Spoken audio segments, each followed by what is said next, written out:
Merci d'être avec nous sur BFM TV toute cette matinée. On suit le cortège du Front National, traditionnel défilé du 1er mai, hommage à Jeanne d'Arc. On va tout de suite vous retrouver Damien Fleureau, tout près justement de cette statue. Le dépôt de fleurs est imminent, tout est prêt. Ces deux jeunes filles qui tiennent les fleurs et les Le Pen qui approchent.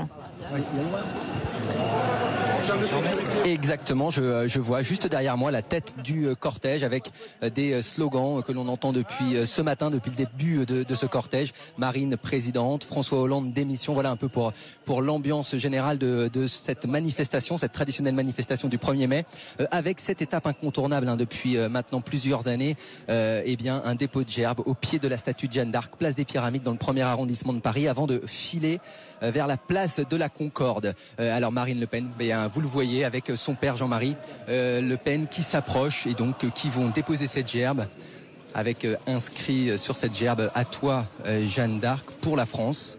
Le Front National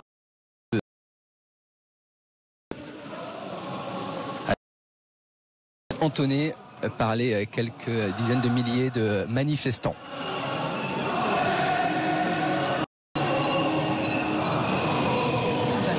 Avec un moment de recueillement pour la présidente du Front National, Jean-Marie Le Pen, qui nous expliquait tout à l'heure qu'il comptait sur une très forte mobilisation de ses troupes.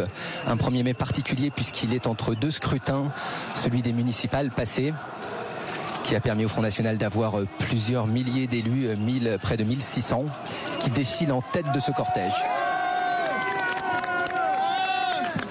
Voilà, Marine Le Pen qui quitte maintenant cette place de la Pyramide pour aller rejoindre la place de l'Opéra, où elle fera un discours aux alentours de midi. La présidente du Front National qui va bien sûr se servir de ce discours pour véritablement faire un meeting de campagne dans le cadre du scrutin européen du 25 mai. On le sait, le Front National mise beaucoup sur cette élection et souhaite être le premier parti de France le 25 mai prochain. Selon les sondages, l'UMP dans certaines régions est devant l'UMP, loin devant le Parti Socialiste. C'est notamment le cas dans la région où Marine Le Pen est candidate, dans la région du Grand Nord. Merci Damien Fleureau. On vous retrouve bien sûr dans